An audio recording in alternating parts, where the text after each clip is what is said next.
Good evening, Chair. Calls to order public hearing for Bill 24-003, height monitoring. Councilmember Bennett.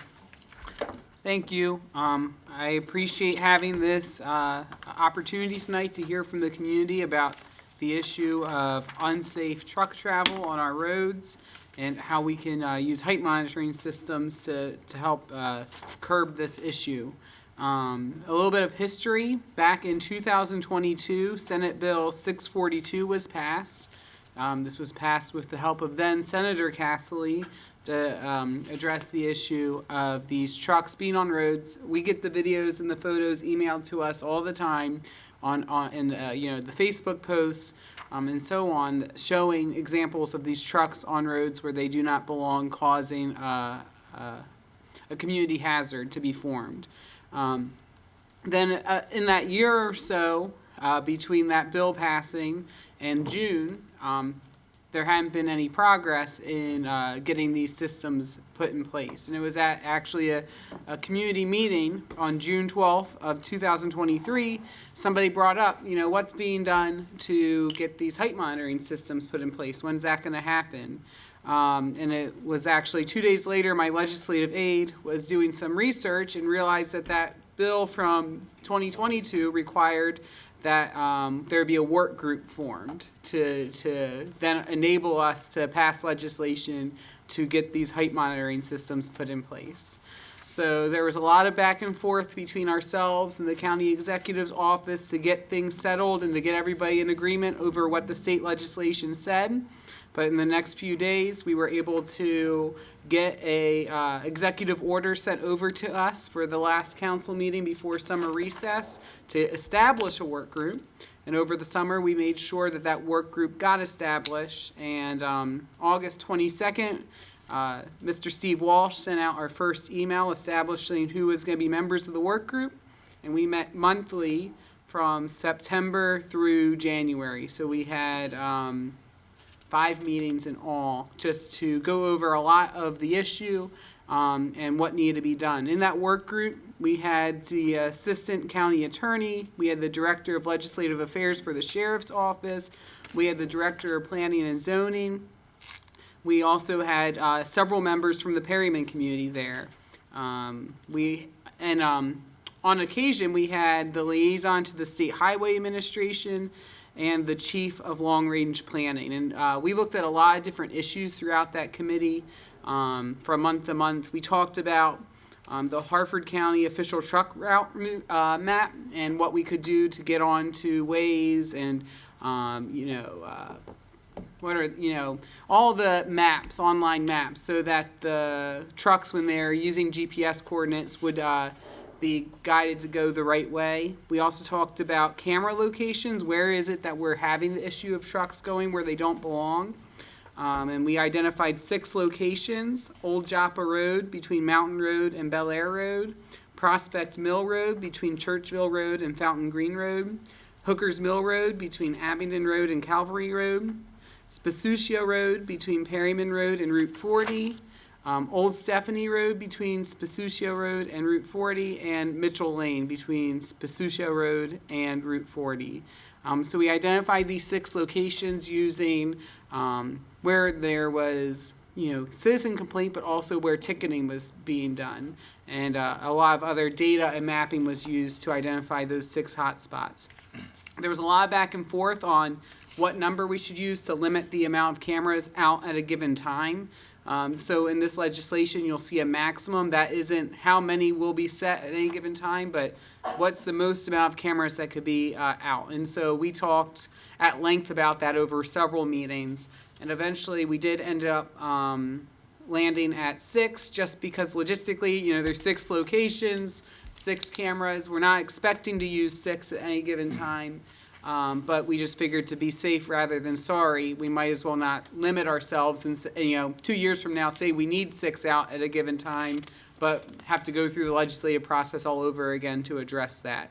But it was part of the legislation. We had to set a maximum number of cameras, and we landed on 6. We also talked about what vehicles should be exempted. One of the things that Councilman Riley brought up to me in passing is, why don't you just put a pole up? and then if they try and drive through the pole, their truck, hits the pole. But the issue is there's some vehicles that need to be exempt, a school bus, things like a moving vehicle, an Amazon delivery truck, residential delivery truck, not an Amazon truck going to the Amazon warehouse in Perryman, but, an Amazon truck that's coming to your house with, I just ordered pens, bringing pens to my house. That, these types of things, trash vehicles, recycling vehicles. And so that's why a camera system is so helpful. It's not, something that you can't travel under. If you are traveling through there and you shouldn't be there, you'll get a ticket. If it's appropriate for you to be there, you won't get a ticket. We talked about signage, we talked about resources needed to get this done, and finally, we drafted legislation and submitted that legislation to the council and to the county executive. That legislation is a representation of now 2 years of work to get to this point. I'm not going to go into the community need too much with my comment because I'm sure we'll hear it tonight, and we also should all know it as council members. But that need is tremendous for safety. Our auditor's report estimates that it will cost $50,000 a year to operate these cameras. But we can't account for any revenue to be estimated at this point just because we don't know when the cameras will be out, how long the cameras will be out. So we can't account for that. But at $50,000 a year, if it can help get these trucks off of the roads where they don't belong and keep people safe, trying to get to and from their house, trying to have an ambulance come and get them when they need them, I think it's worth the investment of $50,000 a year. So that's everything I wanted to share tonight, but I just wanted to go over that history because I wasn't sure if people realize just how long and how many steps it took to get to here. Thank you. Thank you, Mr. Bennett, for bringing us back up to speed with the process. Council, at this time, questions? Mr. Penman? I want to thank Councilman Bennett and the work group for their product. I read the work group study, and it's very comprehensive. And I know it was, a lot of time and effort put into this. And on the surface, I support it. I know the health and welfare issues down there on the Perryman Peninsula, and hopefully this program will improve those conditions from the tractor trailers coming in there. But we are upon the budget cycle, so I think it's important to have those conversations. I appreciate the conversation we had upstairs about some of those concerns, or not concerns, but considerations, I should say, with the program. So could you go into kind of the revenue sharing with the contracted company on kind of how that would work? And as far as, it's my understanding that a sworn deputy, the sheriff's office, would be responsible for reviewing and issuing the tickets and that revenue or impact on the budget as well. Yeah, so that's something, to answer your second part first, about a sworn deputy, that is part of the state legislation. It requires a sworn deputy to look at the camera and to send out the tickets. I believe that's a little bit different than the bus cameras, because that doesn't have to be done by a sworn deputy. And that's something Eric Roby really advocated for. Eric Roby works at the sheriff's office and was on our work group. That it could lead to needing to hire another deputy to handle that. There was a lot back and forth on whether or not that will be needed long term, because as we saw in Baltimore County, it was busy up front, and then a few weeks or months into it, the amount of tickets being sent out really tampers off because you're curbing people's action, which is the long term goal. The goal isn't tickets, the goal is to change behavior. So that was one of the things we talked about. But we did put it into the work group summary because we thought it was worth sharing the sheriff's office position. But that will be something that, obviously the county executive and the sheriff will have to work out through budget negotiations. But it will require staffing from the sheriff's office to send out those tickets because it has to be a sworn deputy. Your first question was in regards to revenue. Mm-hmm. So we do estimate that the operating of the cameras will cost $50,000 a year. As far as, how much will the revenue be split with the camera company, we did not in the work group settle on one company. We did hear some issues from Baltimore County with the company that they worked with, which you've heard as well. So we did want to talk to Baltimore County more about those issues and explore, what other companies are out there that do this work.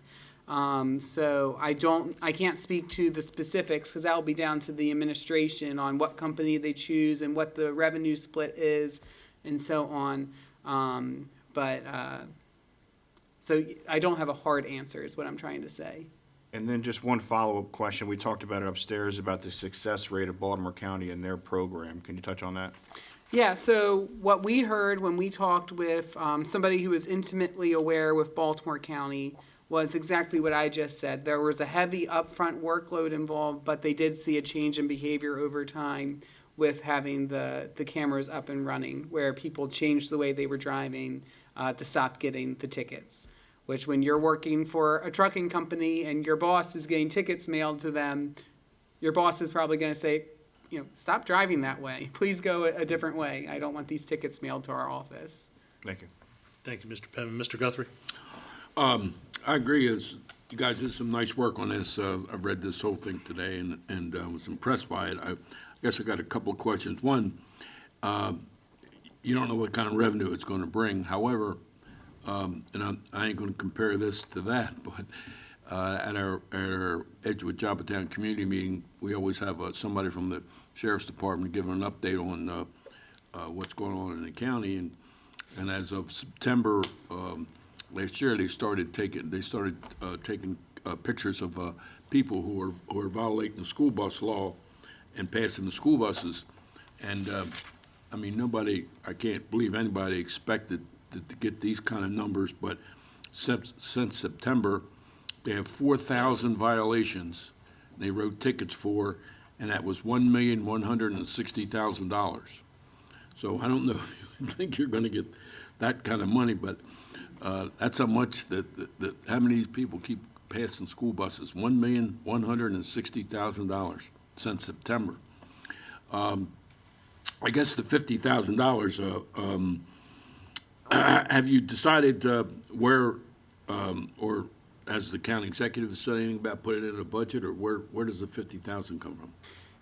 This would just enable the county executive. This legislation will enable the county executive to add this to his budget for us to put these cameras in place.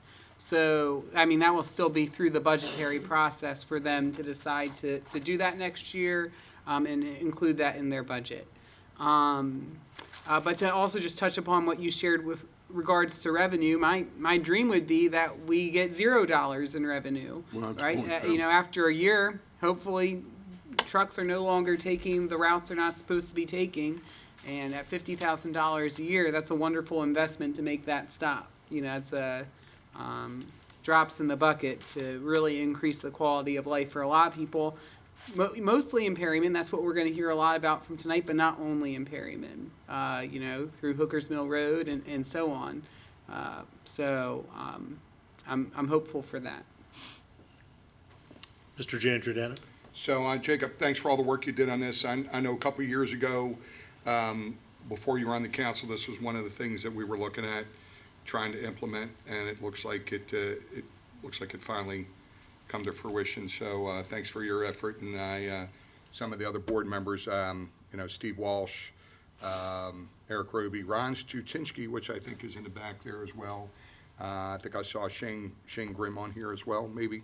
Yep. So just want to thank everybody's effort for this. Do appreciate it. I know it's been an issue. We've heard about it on here for past couple of years. So thanks. Thank you, Mr. Giangiordano. And Mr. Riley? The other thing I would say is these cameras are only for county roads. So I know I got an issue up in Darlington on 161. It's a state road. So if you happen to be listening, just to let you know, these cameras are for strictly county roads. We're trying to get the state delegation to work on the state roads, but right now these can only be placed on county roads. Thanks. Thank you, Mr. Riley. Anyone else? Mr. Bennett? Just also wanted to recognize Miss Tammy Wainwright, who's here tonight as well, and also was there with us every single time. So It was a lot of work for all of us, and I appreciate everybody who was in the work group. It was a very productive process that was worthwhile. Thank you. Mr. Kearney, do we have anyone signed up? Yes, we do. We have 7. So if you would, please call your first speaker. Certainly. Tammy Wainwright, followed by Paul Palacci.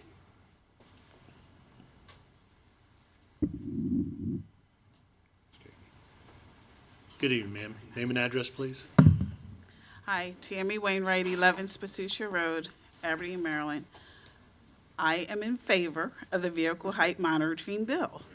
I think it will be a great asset to Harford County to keep all of the illegal truck traffic off of our roads. That's all I have to say. Thank you, ma'am.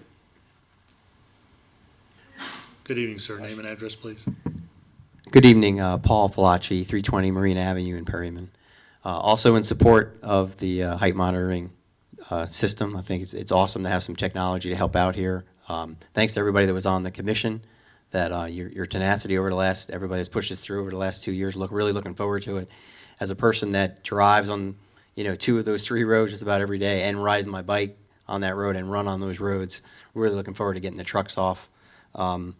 Just wanted to say that the data does show the initial uptick in violations, but then levels off near zero as the technology replaces the need for a physical person, actually freeing up future man hours for more boots on the ground policing opportunities in other areas. So I think this could be a real win-win, as they say. Thanks. Thank you, sir. Next up is Kate McDonald, followed by Tim Van Emden. Good evening, ma'am. Name and address, please. Hi, good evening. Kate McDonald, 2100 Park Beach Drive, Perryman.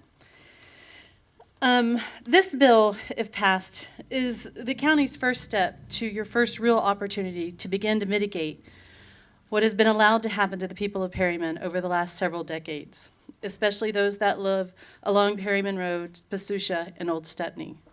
They've borne the brunt of the county's unfair land use and zoning practices, and they were here long before the previous administrations made their community a sacrifice zone. This bill is the first step in finally investing in a community which you have taken so much from at the expense of their health and safety. This 2.5-year battle that we've been in doesn't end until you protect Perryman by 1, passing this much-needed legislation and moving forward with the infrastructure to keep this last safe access to our homes safe. 2, by stopping any further development which brings any additional diesel truck traffic to Perryman. And 3, by immediately beginning to make equitable investments in Perryman, like sidewalks, bus stops, parks, better roads, and safer access for the residents so they don't have to share their community roads with diesel trucks. I urge you all to unanimously pass this bill, and let's start to revitalize Perryman, because it has a lot to offer Harford County. And as to your talk about, revenue and stuff, I feel like Perryman's produced a lot of revenue, according to you guys, and the enterprise zone. So I think we're due a little bit of expense to make our lives a little bit better. So thank you for tonight.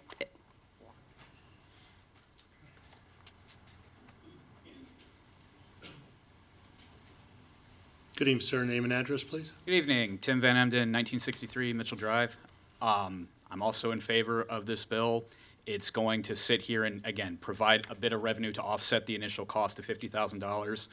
Mr. Penman, I understand your concern that there may have to be a new sheriff's deputy. Mr. Bennett, something that I would recommend when we look at companies to implement this is if they're looking into AI, ML, so that way we can sit there, they can filter out eventually trucks that are images of school buses, dump trucks, things that are actually supposed to be there as opposed to things that are not. That might ease some of the constraints on the sheriff's office by streamlining it so you do a review, sign, instead of going through 1,000 pictures and videos, you're going through maybe 100. You filter out a lot of the noise that way. The technology's still advancing, so I don't know if it's quite there yet, but that would be something I recommend that we look at to help mitigate some of these things. Thank you. Thank you, sir. Next is Lee Maddox, followed by Holly McComas.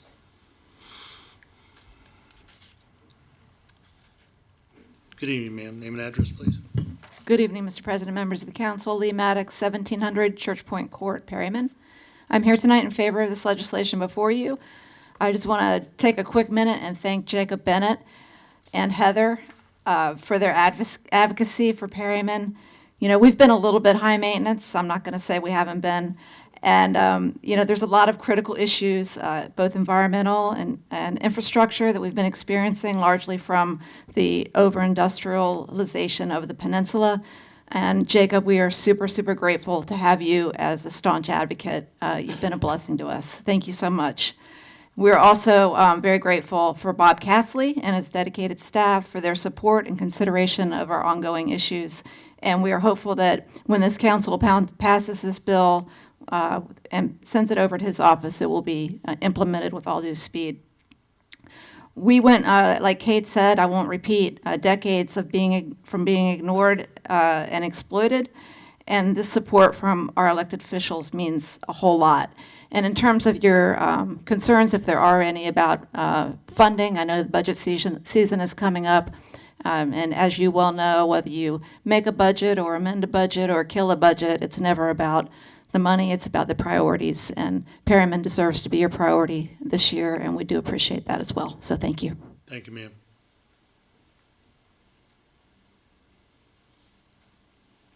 Good evening, ma'am. Name and address, please. Good evening. Holly McComas, 1826 Park Beach Drive, Perryman. I want to echo what everybody has said. Thank you so much for the hours of work on this and getting it where it is. What I have here, I'm going to make sure everybody has a copy of. I got here a little late, sorry. These are photos that have been taken on Spasucia Road or turning onto Spasucia Road. The biggest concern and why this is so important is we have people walking on that road constantly.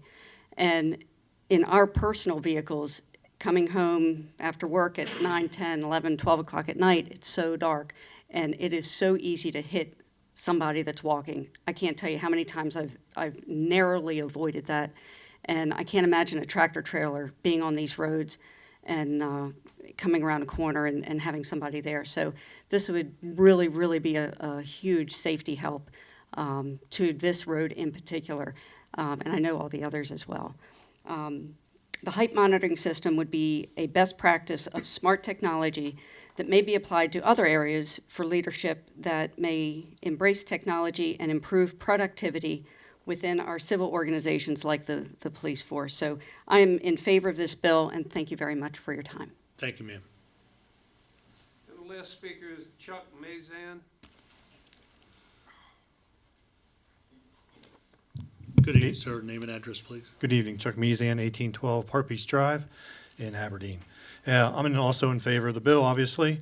I just want to thank Jacob as well as pushing it across the line. It's been a long 2 years since Bob Castley introduced Senate Bill 642, which gave Harford County the ability to create the cameras or create this legislation for the cameras. I know we have some period of time before the cameras actually get installed and we get to see some relief in the county, in our area especially. So I thank you for that.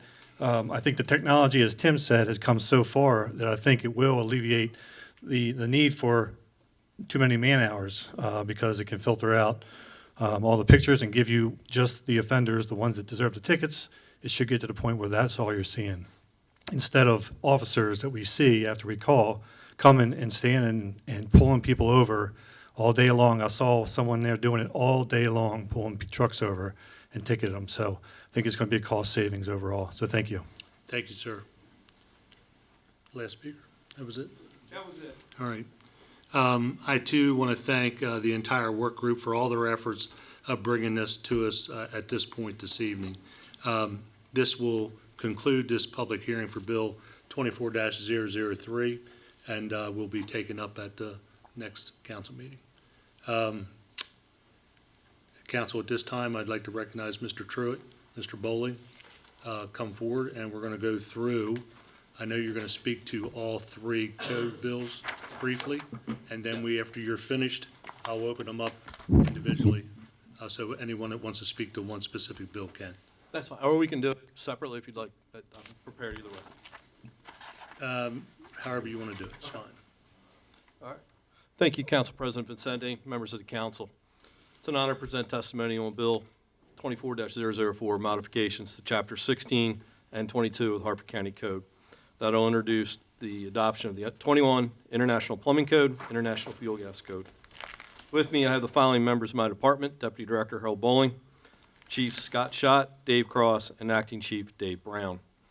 I also want to recognize and acknowledge Chief Milford Batters, who is unable to be here with us in attendance this evening. All these individuals have played a key role in developing the legislation and reviewing the model codes that are going to be before you this evening. With the review and adoption of the Maryland Building Performance Standards that will be presented as part of Bill 24-005, a review of Chapter 202 and Chapter 16 was completed.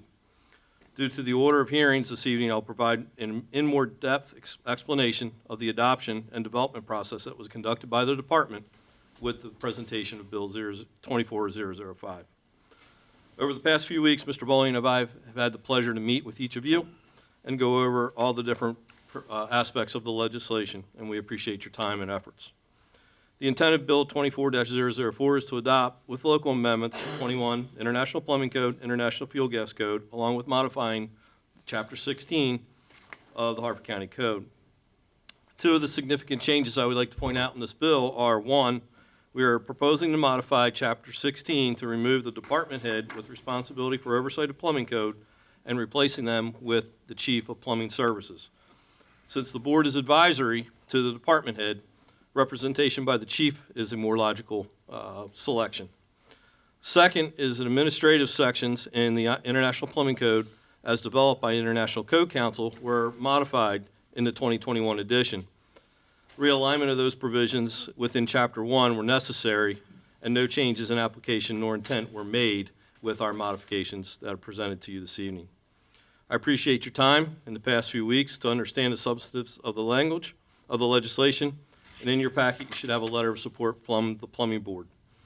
In a subsequent review of the legislation, a typographical error was identified, which is going to be submitted to you, I believe, this evening or after the meeting as an amendment. And that amendment will be on page 16, line 9, reference to section 106.9.5 should actually be referenced as 109.5. And that'll conclude my testimony this evening on Bill 24-004. Mr. President, with your permission, I'll move on to 24-005. Yes, sir. All right. Again, thank you, and it's my honor to be here this evening. As you're aware, by state statute, each Maryland jurisdiction must enforce the Maryland Building Performance Standards no later than 12 months from the most recent addition by the Maryland Codes Administration. Local jurisdictions are empowered to make appropriate amendments as allowed by state statute. Public Safety Article, Subtitle 12, mandates the adoption of the latest edition of the International Building Code and the International Energy Conservation Code. The Department initiated a review process of the Maryland Building Performance Standards, the applicable 21 I codes, and the 23 edition of the NFPA 70 in July of 2023. The adopted codes make up Chapters 82, 105, and 202 of the County Code. This year's review process included an outreach program campaign announcing a 30-day public comment period upon commencement of the department's review. The department also worked with each advisory board to help ensure a thorough review of each of the proposed additions for adoption. And for this reason, a comprehensive review of all applicable codes enforced by the department was completed.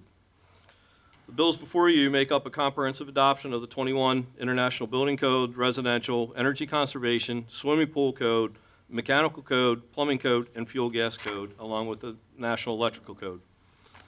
International Code Council and the National Fire Protection Association maintain an ongoing code development process for each model code as produced. The intent of this process is to develop the latest, most advanced construction codes that ensure public health, safety, and welfare within the built environment.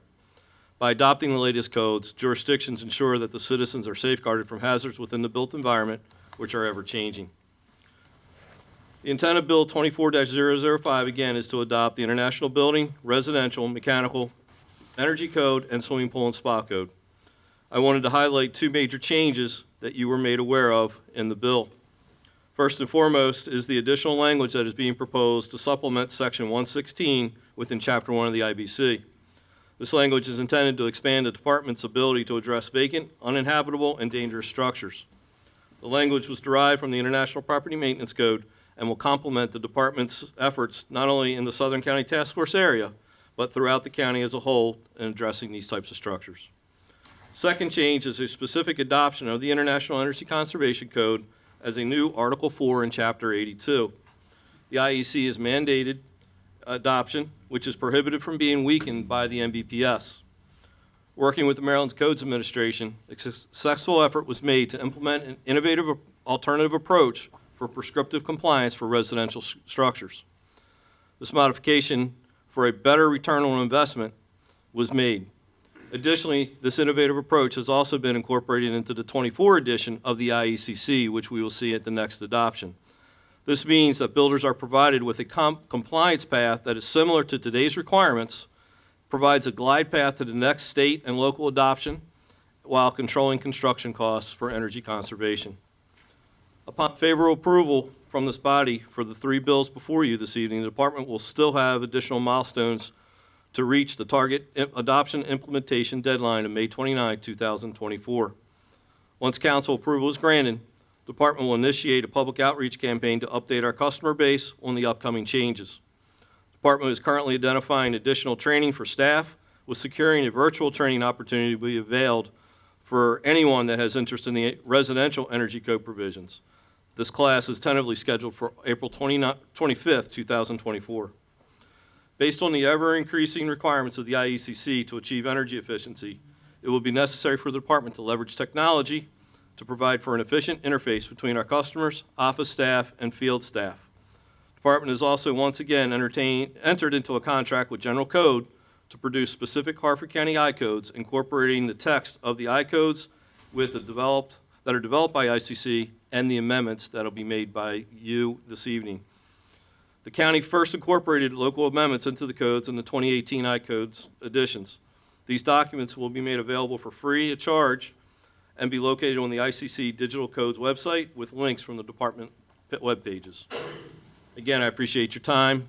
For this bill, again, we also identified one typographical error that you'll see, and as an amendment on page 45, line 26.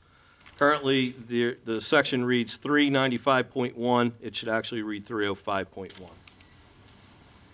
And that will conclude my testimony or my presentation on Bill 24005. Again, moving on to 2406 with your permission, Mr. President. Yes, sir. Again, it's my honor to present testimony on the bill. And this makes changes to Chapter 105 of the County Code for adoption of the 2023 edition of NFPA 70 National Electrical Code. The intent of Bill 2406 is to adopt with local amendments the National Electrical Code. The more significant changes from the previous editions are as follows. We've incorporated the Consumer Product Safety Commission Publication 516 addressing and repairing aluminum wiring, which will limit the approved connection devices. As you're all aware, those connection devices are critical in ensuring safety of the electrical wiring within structures. Within Section 230-85, modifications were made to replace the residential island countertop receptacle placement to be in line with the 2017 edition of the NEC, which we feel is more applicable or more apropos to construction practices. In Section 105-12.A of the County Code, we reword the homeowner's exemption for licenses to better clarify the scoping so a property owner may be able to apply for an electrical permit for owner-occupied dwelling units. Again, I appreciate your time, and I ask for your favorable vote for adoption. Thank you. Thank you, Mr. Truitt. I want to thank you for your availability and your willingness to come over the past couple of months working on these changes and these upgrades to the code. I know my colleagues appreciate it. And with that, Mr. Bennett, I'm going to start with you. Hello, I appreciate you being here tonight, and especially with Bill 24005, the pieces added to enable our county to more strongly address vacant and unsafe structures that exist in our community. I know we've met about that. I was actually prepared a few months ago to introduce legislation to address exactly that. These buildings sit idle for years and become not just unsafe structurally, but unsafe in the way they become used by the community, by teenagers or so on. And so I'm thankful to see that addressed here. One of the things that we talked about in conversation is the fact that your staff isn't out driving on every road, seeing every building and their current, status. And one of the things I asked you was, how does the community reach out to you all and let you know that there's a vacant, unsafe structure that exists in their neighborhood or in, or where they go shopping? And I thought maybe you could just, since we're in a public hearing, share what your response was so that people know the best way to reach you. Sure, absolutely, Councilman. So the best way to reach is just to contact the department. You can use our main permits office phone line, ask to speak to, individual that can take the complaint. We will lodge the complaint and also, do a thorough inspection of the property and investigate. The other option is to go through the executive's office with, I think it's called You Click, We Fix, and they will get that information to us as well. Thank you. Thank you, Mr. Bennett. Mr. Penman? Mr. Truitt, Mr. Bowen, again, just want to thank you. I know you sat down with a number of us, and this is extremely technical stuff, so just trying to wrap your mind around the electrical codes and the plumbing and all those things. And for you to be able to explain that to us, I appreciate the time and the effort. And I can convey the same message as Councilman Bennett. The livability code of this section of 24005 will be helpful and a great resource for our public safety that encounter those safety issues out there in the field all the time. So thank you, and I look forward to these bills passing. Thank you. Mr. Guthrie? Thanks a lot for this hard work. There's a lot to it, and of course, the electrical end is where I come from. One thing that concerns us a lot in my district is this aluminum wiring, because we've got a lot of it. Some of the homes that were built in the 60s and 70s all have aluminum wiring, not only in Edgewood, but in Joppatown, and I don't know where else in the county, but I know I had a house myself that had aluminum wire in it, and aluminum wiring caught fire, and my house burned, and cost about $35,000 worth of damage. And a lot of people don't realize what happens. The problem you got is you got aluminum wire, and it's wrapped around a copper screw. Well, the copper screw you put the wire, you tighten it as however it goes. But now, particularly if it's sitting on an outside wall, it's real cold out, and you're using the appliance inside, like my wife happened to be doing at the time, a dryer, and running it, and then the cold outside shrinks the wire. So the aluminum wire shrinks, but the copper wire doesn't move. A copper screw don't move. So what happens is you get an arc between the aluminum wire and the copper screw, and you got a fire. And that's exactly what happened in my house. So I guess, do you see something in the long run where there could be some funds available or something for people who want to change over their system?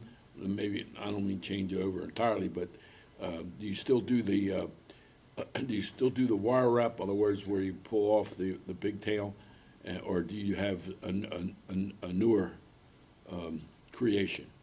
So thank you, Councilman Guthrie. I do need to give credit to Chief Batters. He brought forth the Consumer Product Safety Commission publication, and that's exactly what this publication is intended to do.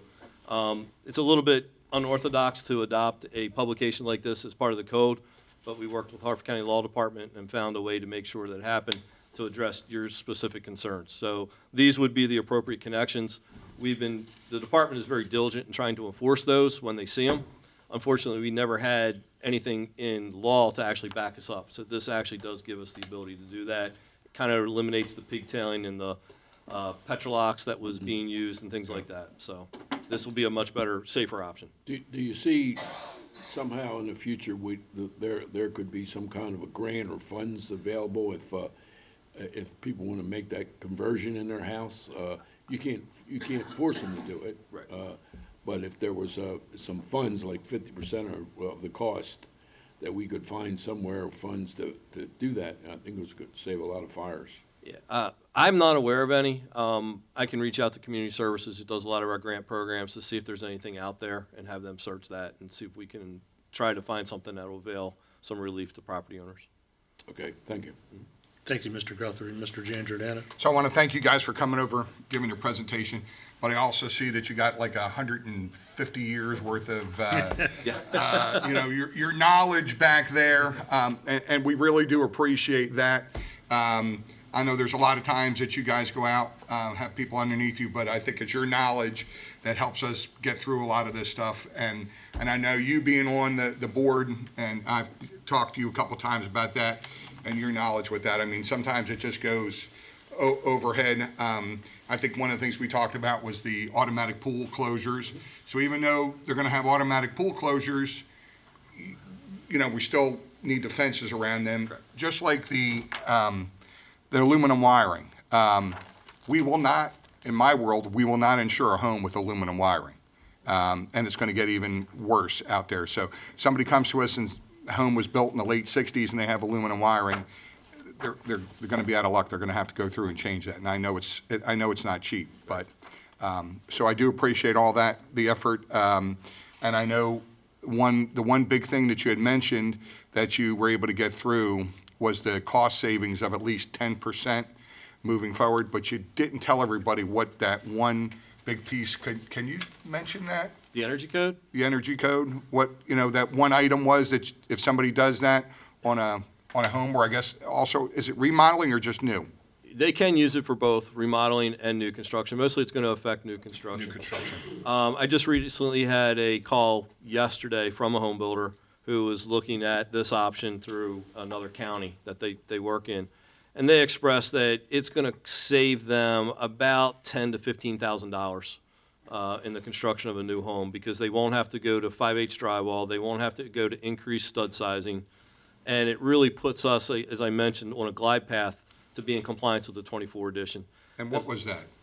The 24 edition of the International Energy Conservation Code. So this Maryland alternative, and I sit on the 24 Energy Conservation Code Committee nationally, and I was lucky enough to have that foresight as part of the committee membership, knowing what was coming.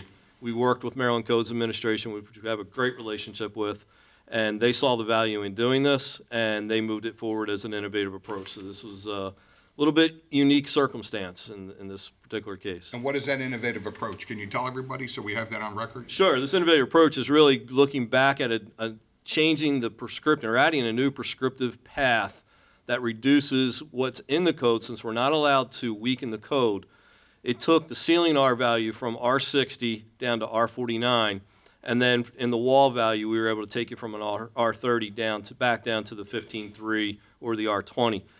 But what you had to do was also use a approach where you have to add an additional 6% from a different table. That table will also be expanded in the 24 edition to match exactly what we're proposing to adopt this evening and what the state of Maryland has already adopted. So if you go in and you add Energy Star appliances, you keep all your ductwork inside the thermal envelope, you increase your HVAC efficiencies, that's where you're going to get your savings. So that was the big one, wasn't it? The ductwork inside the thermal envelope gave you 10%. 10%, absolutely. So that's what I wanted you to say. That's what I was alluding to. I was hoping you were going to say that, but I thought that was really important. I thought that was a big piece, that wasn't going to cost the consumers a lot of money, and I wanted you to say that so that this is being recorded, that everybody hears that in case that's a question down. So really appreciate your effort on that. If anything I came away with, that was probably one of the biggest pieces that I remembered. So I want to thank you. And gentlemen, I want to thank you for coming tonight, and appreciate all your hard work and your expertise. It's greatly appreciated. I know we have a lot of people like yourself with that knowledge, and we need that. So thank you. Welcome. Thank you. And again, I want to thank you for being your bill was timely. Your updates were timely. His bill was timely. You guys were able to sit down and work this out with one piece of legislation as opposed to two or three. So I appreciate that very much. Anyone else? Mr. Kearney? On Bill 24004, there's no one signed up. Okay. We'll close the public hearing for 2020-04. Okay. On 24005, there's one, Richard Ford. Mr. Ford? Good evening, sir. Name and address for the record, please. Good evening, Rich Ford, and I'm 2625 Putnam Road, Forest Hill, Maryland. I just want to speak in behalf of 2405. I chair the HVAC board for Harford County, and we did a lot of review of this through the building department and Mr. Truitt, and to the point that you just made recently, the HVAC industry is a big part of this Maryland alternative. There's a lot involved with the mechanical side. So myself and our board were completely in support of Bill 24005. Thank you, sir. Anyone else? No one else on 05. Then this will conclude the hearing for 24005. Okay. On 24006, it's Tom Murky. Good evening, sir. Name and address, please. Yeah, Tom Murky, P.O. Box 614, Jarrettsville, Maryland. Yes, sir. I'm the chairman of the Harford County Electrical Board, and we've reviewed the legislation for Bill number 24006, and we support it as written. Thank you, sir. Thank you. No other speakers. Well, this concludes the public hearing for 24006, and all three of these will be addressed at our next meeting. Thank you, and we'll be looking forward to the amendments that you mentioned as well. Thank you. So this will close the public hearing altogether, and council, if you're ready, we'll just flow right into the general meeting. Can't. No? Can't do that. Oh, 7:30, I forget that. 7:16. We're going to take a 14-minute recess. Good evening, Chair calls to order legislative session day 24-009. Please join us in standing for the pledge, followed by the opening prayer by Councilman Penman. I pledge allegiance to the flag of the United States of America and to the republic for which it stands, one nation, under God, indivisible, with liberty and justice for all. Dear Heavenly Father, we come before you in prayer and ask for your strength, wisdom, and guidance as we navigate our daily lives into legislative matters. We pray that your character would flow from us as we put others first. Lord, we ask that you resonate in our hearts and minds so that we may live in your image. Lord, please bless our nation's leaders. I pray for their strength, faithfulness, integrity, and purpose. Thank you, Lord, for your love, mercy, and grace that enables and empowers us. In Jesus' name I pray. Amen. Amen.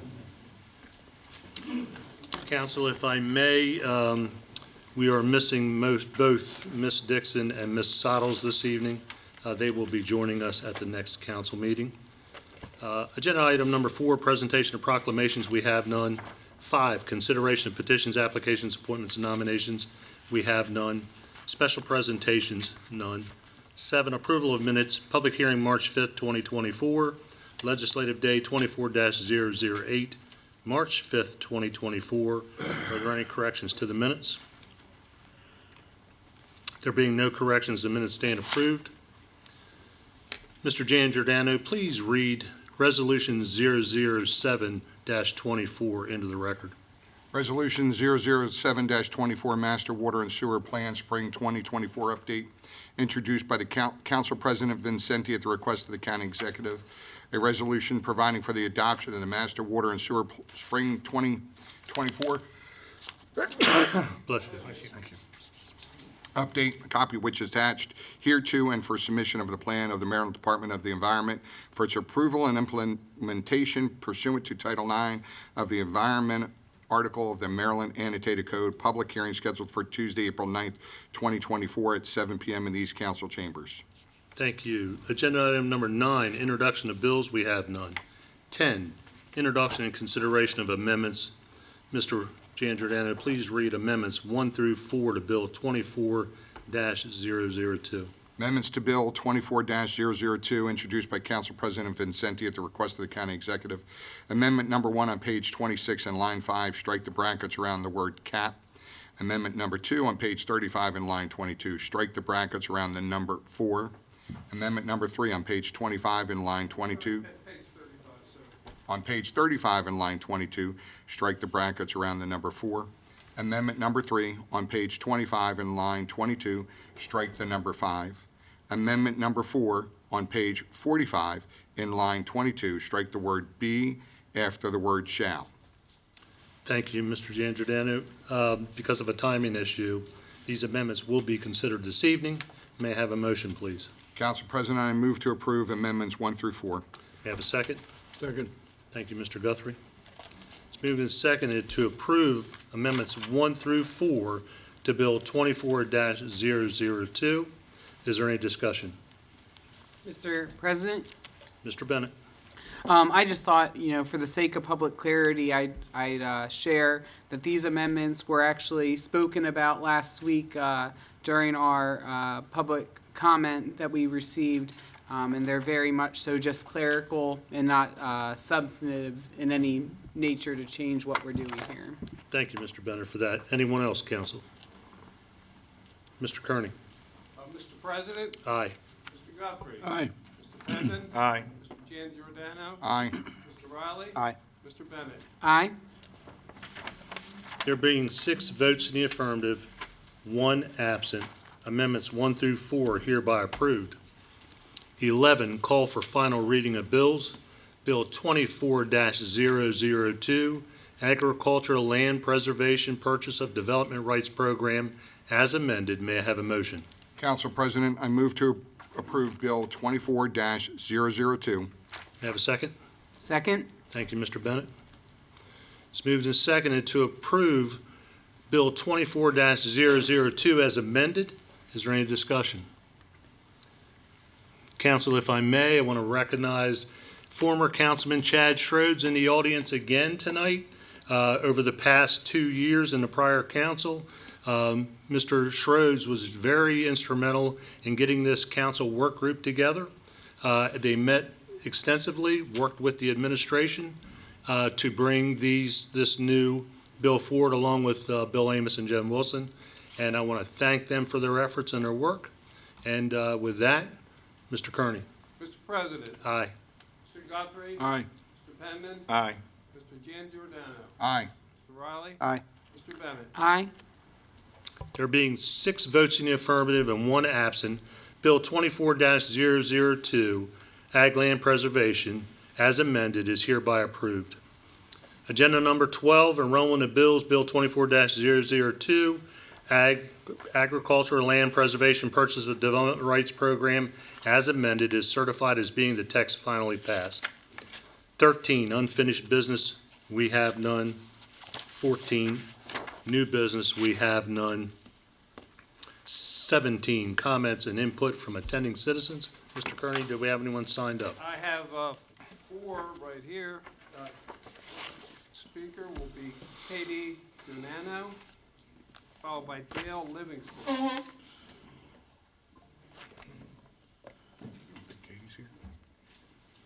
Call the first speaker again, please. Katie Gunano, Gonano. Call your second speaker. Dale Livingston. Good evening, ma'am. Name and address, please. Good evening, Dale Livingston, 1908 Angleside Road, Fallston.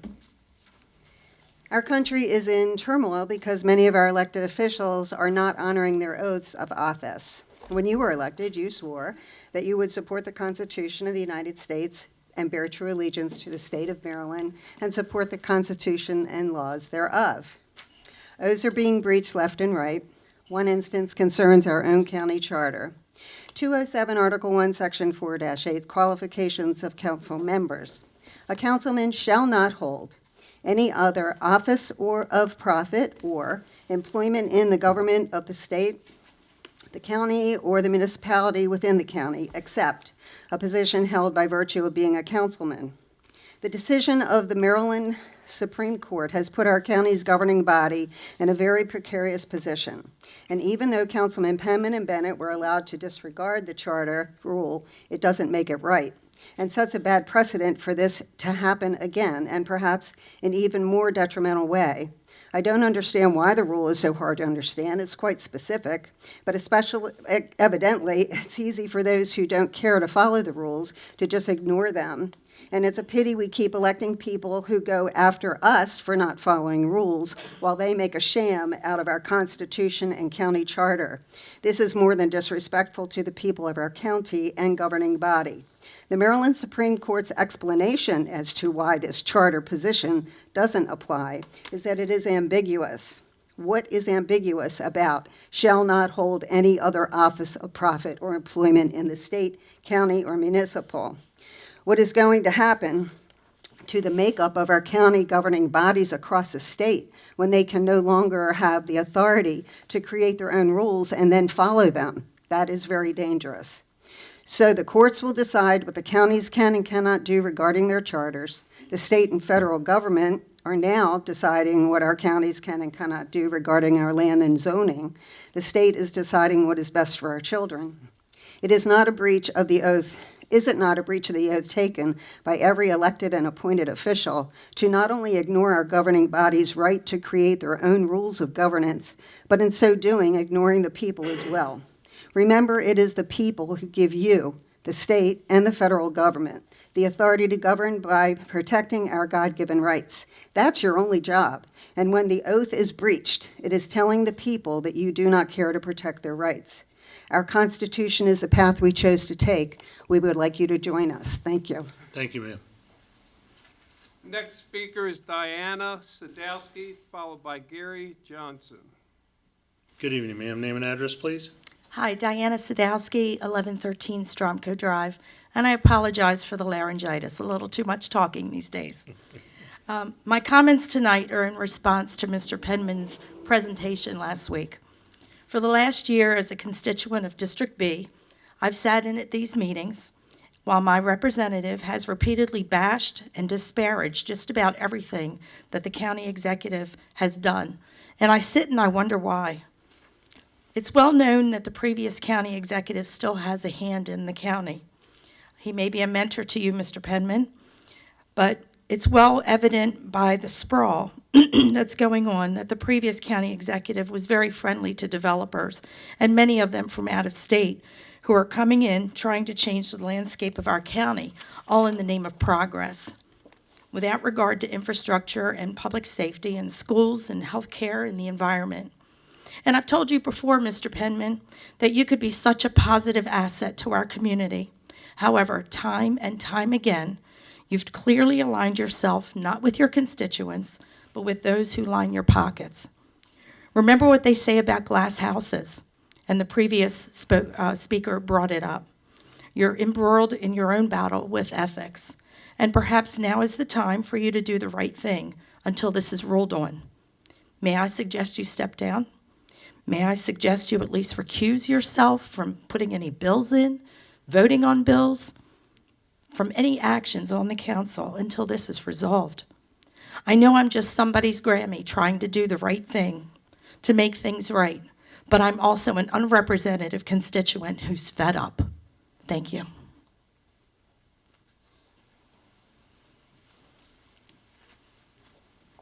Good evening, sir. Name and address, please. Gary Johnson, 704 Pleasant Hill Circle, Kingsville, Maryland. Mr. Penman's attack on the county executive last week led me to research our county charter. The preamble of the county charter reads, in part, "We, the people of Harford County, in order to obtain the benefits of self-government and home rule, do in accordance with the Constitution and laws of the state of Maryland, adopt as our instrument of government this charter of Harford County, Maryland." It seems to me that the people of Harford County did not want to have their lives ruled by people down in Annapolis. As the document states, they desired to rule themselves. But the problem with our charter is that it is not a self-enforcing document. If the people we elect do not enforce the charter, then self-government will disappear. If self-government means anything, it is that decisions regarding the qualifications of a person to sit on the council are to be handled locally and not farmed out to the state. Mr. Bennett wasn't qualified to run for a seat nor hold a seat on the county council. Section 207 of our charter pertaining to the qualifications of council members states in part that during his or her term of office, he or she shall not hold any other office of profit or employment in the government of the state of Maryland, Harford County, or any municipality within Harford County. Mr. Bennett held such an office of employment. You folks didn't do your duty then, as you are not doing it now. The county executive did his job regarding Mr. Bennett, and the county court upheld his actions. That is self-government. But Mr. Bennett pressed his case, stating that other counties allow their teachers to serve on the county seats, so why can't he? Well, instead of enforcing our county laws, that you surrendered your governing authority to the state Supreme Court. We all know that Supreme Courts never make mistakes, but then there's that Dred Scott decision that fueled a civil war. Perhaps our state Supreme Court found a penumbra in our charter, such as the penumbras Justice Douglas found in the Griswold case, which has now led to cost the lives of millions of babies due to abortion. You just can't ever tell where the surrendering of self-government might lead. Now, you've got Mr. Penman claiming that his job with the Sheriff's Department is protected by the Bennett president. As I recall, all of you took an oath before assuming your duties to support our constitutions and to perform and discharge your duties faithfully. In my opinion, you have failed on both points. Courts don't make laws. They make opinions. In Maryland, charter governments make their laws. Your oath is to enforce those laws. The laws pertaining to this issue were passed by the county, not by the state of Maryland. If we are to have home rule, then we must enforce our own laws and not leave it up to others. If you can't do that, resign. Nothing personal, just a desire for good government. Thank you, sir. There are no other speakers. Thank you. We'll move on to agenda item number 16, business from council members. Mr. Bennett. Hello, good evening. I'll address it just really briefly because I know we had two constituents bring it up tonight. Specifically, in my case, the Supreme Court ruled and recognized the independent nature of boards of education. If you look at my paycheck, it's from the Harford County Public School System. You know, the top of my hiring and firing chain is the superintendent of schools, who is himself hired by the Board of Education, which is, independently elected by the community at large. And that is correct, in alignment with the Donlin case, which had earlier recognized the independent natures of boards of education, saying that, Mr. Donlin didn't receive state whistleblower protections because he's not a state employee. School system employees are not state employees. We're not county employees either because the county executive has nothing to do with the hiring, the firing, the pay structure, anything like that. So that was specifically what my case looked at. So just to clarify, the charter is still recognized. The question was, am I a county employee or state employee? And the answer, according to the court and according to their case law, was no. So real quick, I just wanted to share that I did get an opportunity to meet with the county executive and his staff, and I shared with him my District F budget priorities for this upcoming budget. Capital projects I want to see get done, organizations I wish to see get supported. And it was a really good conversation. I thought it was only fair to him and his staff to know what are the things that I'll be advocating for from April 15th until the budget gets passed. And I appreciate that he made that time available, more than a month out from his budget being sent to us. So that's everything for me tonight. Thank you, Mr. Bennett. Mr. Riley? Yes, I did the same with District D as far as meeting with the county executive. And then the only other thing I have is hopefully my wife, who's in Annapolis, again, as our chair of delegation. It's our 48th anniversary, so I wish her a happy anniversary. Hey, happy anniversary. Mr. Giangiordano. Good evening, everybody. Just real quick, attended the Army Alliance annual luncheon meeting on Thursday at Van Diver Inn up in Havre Grace with Council President Vincenti and Councilman Guthrie. So just hearing what's going on with the APG and everything, it's always good to go to the luncheon and get the latest information. And that's it. Thank you very much. Thank you. Mr. Penman. Thank you, Mr. President. Try to be brief as well. With the MACO, we kind of see the new legislation and the impact of the legislation. Obviously, the cannabis dispensaries was legislation that's already been introduced and passed. So myself, the council attorney, and Sam sat through a presentation this week, and I just want to kind of go over a little bit of the overview of the impact on a local infrastructure here. So the state is going to expand marijuana or cannabis dispensaries to 179. Those are going to be decided by a lottery. Our county currently has 5 dispensaries, and they're going to be adding 3 more. According to the presentation, licensed dispensary map can be found on the Maryland State site. Marijuana or the cannabis is going to be taxed at 9% on the sales tax. 35% of that will go to the Community Repair Fund, the CRF, which is granted for areas that have been disproportionately affected by the marijuana arrest in the past. I think we get 3.38% of that. We'll have a revenue sharing of about 5% for the sales of cannabis in Harford County, and that will be split with the municipalities for those locations that are in municipalities. So there is one item, the on-site consumption, that has not passed as of yet. That will be the next round that they're going to decide, but it seems to be that the authority to grant or opt in on on-site consumption will be decided by the county. So I look forward to opposing that. Last week, I talked about the school book review procedure. Excited about that. It's going to be heard at the Board of Education next Monday. So if you have some input on that, I look forward to seeing you there to provide that. I did make a mistake. I called it a procedure. It's actually a policy, which is determined as far as how it's implemented. So it is a policy, not necessarily a procedure. But there is a proposal for a procedure going forward, and that is the flag, display of flag policy or procedure. And what that really requires, because a lot of flags are divisive, I know the Thin Blue Line is divisive, and there's other flags that are divisive. So this proposed policy would allow only the Maryland flag, the United States flag, and the Harford County flag to be shown inside the classrooms. So I support that. I look forward to hearing public comment next Monday and hearing feedback. So with that, that's all I have, Mr. President. Thank you, Mr. Penman. Mr. Guthrie. Thank you, Mr. President. Last Thursday, also attended the Army Alliance with Tony and Pat, and always glad to go to that because a good portion of our Aberdeen Proving Grounds is in my district, and I'm always glad to get an update of what's going on over there. On Friday, I briefly attended the Extreme Family Outreach event they had at Richmond Ballroom. Couldn't stay long because I had another event to go to also.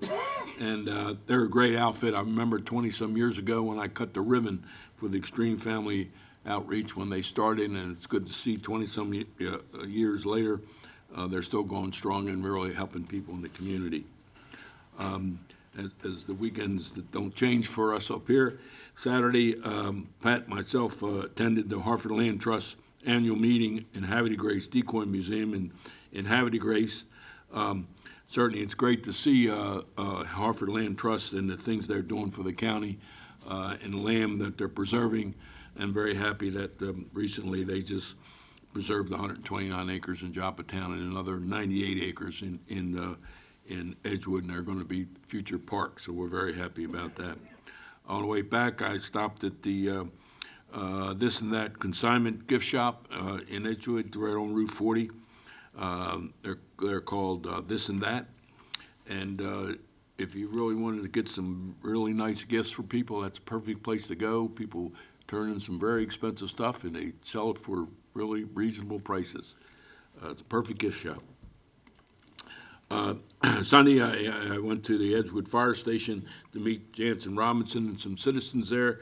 They wanted to get with me and do a little tour of the area on Willoughby Beach Road to see where this 98 acres was, plus what we're doing, what we're trying to do down in the lower part of Willoughby Beach Road to create a walkway and a bicycle path. So we went over that. And yesterday, I met with Climbs Kiddish, if I pronounce that right, Kaikis. He is the Regional Public Event Officer out of Controller's Office in the state of Maryland. And he wanted to meet with me for lunch. We were at the Venetian Italian Eatery in Edgewood. Great restaurant. If you haven't been there, take my recommendation. He wanted to know all about Edgewood and Joppatown, and we're going to set up a tour. It's going to get here one day where he can spend the whole day, and I'm going to drive him all over Edgewood and Joppatown and he's going to bring the controller herself there. So it'll be good to see her, and we'll do a real nice tour, show him everything we got there. With that, Mr. President, that's all I got. Thank you, Mr. Guthrie. Agenda number 15, business from President. It's my role to, again, advertise our council budget work sessions for fiscal year '25. They'll be Monday, April 22nd, Tuesday, April 23rd, Monday, April 29th, and Tuesday, April 30th. Again, these are for all of our departments to come in before us, present their budgets, and also our unaffiliated or outside agencies too. So a copy of the schedule will be on our website. Audio live stream will be available during the 4 days of the meetings. Audio of the meeting will be archived on the council website. Then our budget public hearings are scheduled for Wednesday, May 8th at 7 p.m. in these chambers, Monday, May 13th at 7 p.m. in our chambers.